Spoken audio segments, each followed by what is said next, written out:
Selamat pagi teman-teman, Shalom.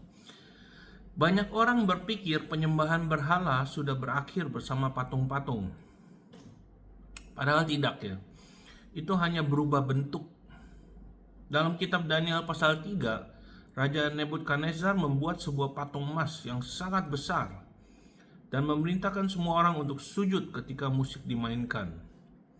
Tingginya sekitar 60 hasta atau sekitar 27 meter dan lebarnya 6 hasta. Patung itu menjulang di tanah Babel sebagai simbol kuasa, kesombongan, dan kemuliaan manusia. Ini bukan sekedar tentang patung ya. Ini tentang kontrol. Nebukadnezar menuntut penyembahan.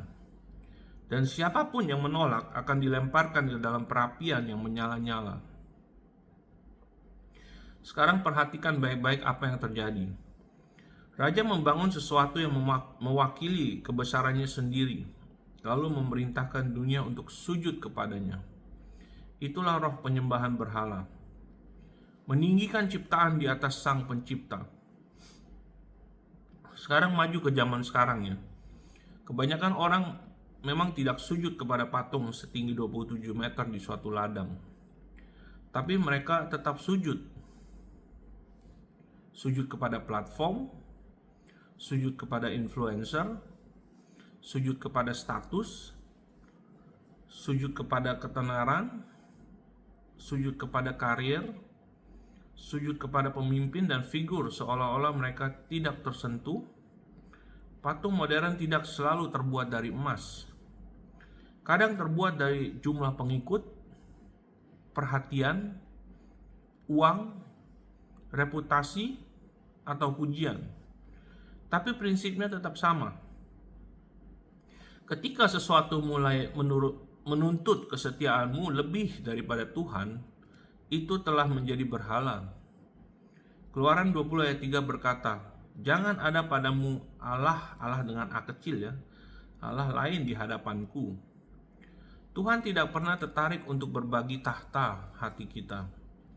Tapi disinilah kisah ini menjadi sangat kuat ya. Ada 3 orang muda menolak untuk sujud. Mereka adalah Sadrak, Mesak, dan Abednego. Semua orang lain sujud ketika musik dimainkan. Kerumunan berlutut. Tekanannya sangat besar. Tapi mereka bertiga tetap berdiri. Dan ketika mereka dibawa menghadap raja, mereka mengatakan sesuatu yang setiap orang percaya perlu dengar hari ini. Daniel 3 ayat 17-18. Allah kami yang kami puja sanggup melepaskan kami. Tetapi seandainya tidak, kami tidak akan memuja Allahmu dengan A kecil ya, atau menyembah patung emas itu. Pernyataan itu sangat radikal. Iman mereka tidak dibangun atas hasil. Kesetiaan mereka dibangun atas keyakinan. Mereka berkata, "Sekalipun ketaatan membuat kami kehilangan segalanya, kami tidak akan sujud." Dan inilah pertanyaan bagi gereja hari ini. Kepada apa kamu sedang sujud? Karena Tuhan tidak bisa bekerja sepenuhnya dalam hidupmu selama kamu masih berlutut di hadapan berhala.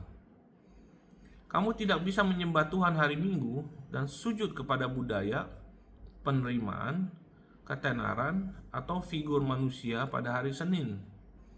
Kamu tidak bisa menyatakan Yesus sebagai Tuhan, sementara diam-diam membangun mezbah bagi hal-hal yang menggantikan Dia. Kekuatan cerita ini bukan hanya bahwa mereka menolak sujud, tetapi bahwa Tuhan menemui mereka di dalam api. Ketika Nebukadnezar melihat ke dalam perapian, ia berharap melihat 3 orang terbakar. Sebaliknya, ia melihat 4 orang berjalan di dalam api, dan yang satu tampak seperti anak Allah. Ketika kamu menolak untuk sujud, Tuhan masuk ke dalam api bersamamu. Dan inilah ironinya, raja yang menuntut penyembahan akhirnya menyaksikan kuasa Allah yang sejati. Karena ketika orang percaya menolak untuk sujud, itu menyingkapkan kelemahan berhala. Jadi dengarkan ini baik-baik. Patung-patung itu masih ada hari ini, hanya bentuknya yang berbeda, dan musiknya masih dimainkan. Pertanyaannya tetap sama seperti yang pernah dikatakan Elia berabad-abad kemudian. Jika Tuhan adalah Allah, ikutilah Dia. Jangan berdiri di hadapan Tuhan sementara diam-diam kamu sujud di tempat lain. Karena kerajaan Allah tidak dibangun oleh orang yang berkompromi, tetapi oleh orang-orang yang berkata seperti 3 pemuda Ibrani itu. Sekalipun tekanan meningkat, sekalipun budaya menuntut, sekalipun api dipanaskan, kami tetap tidak akan sujud. Haleluya. Ya teman-teman. Haleluya. God bless you ya. See you again tomorrow.